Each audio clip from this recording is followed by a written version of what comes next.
തന്നെയാണ് എൻ്റെ ചേട്ടനും ചെയ്ത് തരാറുള്ളത്. ഞാൻ വന്നപ്പോൾ ലേറ്റ് ആയിപ്പോയി. സത്യത്തിൽ ധന്യമായ ജീവിതം, ഏറ്റവും കൂടുതൽ ധന്യമായിട്ട് ഏറ്റവും വലിയ ഗായികയാണ് ഇഷ്ടമുള്ള പാട്ടുകാരിയാണ് ശ്രീലക്ഷ്മി. സംഗീത രംഗത്ത് ഞാൻ എപ്പോഴും പറയുന്നത് പോലെ ഒരുപാട് പ്രതിഭകൾ പിന്നാമ്പുറത്താണ്. മുന്നിലേക്ക് വരാൻ ഒരുപാട് പേർക്ക് സാധിക്കണം. അതിനുവേണ്ടി ഫൈറ്റ് ചെയ്യുന്ന ഒരാളാണ് സംസാരിക്കുന്നത്. അതിനുകൊണ്ട് എനിക്ക് ഒരുപാട് ശത്രുക്കളാകുന്നത് എൻ്റെ വിഷയമൊന്നുമില്ല. ഏറ്റവും നല്ലൊരു കൈഡി കൊടുത്ത് ഈ മോൾക്ക്.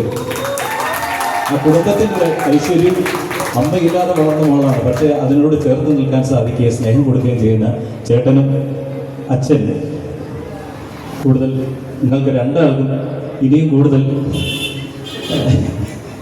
കുടുംബജീവിതം ധന്യമാകട്ടെ, ഇനിയും ധന്യമാകട്ടെ. മഹാലക്ഷ്മിയുടെ മഹാപ്രതിഭയാണ്, മഹാലക്ഷ്മിയാണ്. എന്തായാലും അല്ല, തീർച്ചയായിട്ടും ഇവരുടെ ജീവിതത്തിലെ അച്ഛൻ്റെ അമ്മയുടെ കല്യാണം കഴിഞ്ഞില്ലെങ്കിൽ ഇത്രയും നല്ലൊരു അച്ഛനും അമ്മയും അല്ലേ? തീർച്ചയായിട്ടും നല്ല വിനയമുള്ള മോളാണ് കേട്ടോ. എൻ്റെ മോനുമായിട്ട് അധികം വലിയ പരിചയം എനിക്കില്ല, എങ്കിൽ പോലും ഞാൻ 2 പ്രാവശ്യം കണ്ടുള്ളൂ.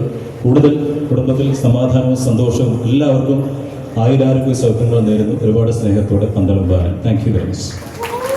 സൗണ്ട് നന്നായിട്ട് സംഖ്യ മാത്രമേ 60 ആയുള്ളതെന്ന് പറയുന്നത്. ഇപ്പോഴും ചെറുപ്പമാണ്. ഇനി അതുകൊണ്ടാണ് വീണ്ടും നല്ല കുടുംബജീവിതം ഉണ്ടാകട്ടെ. Thank you very much.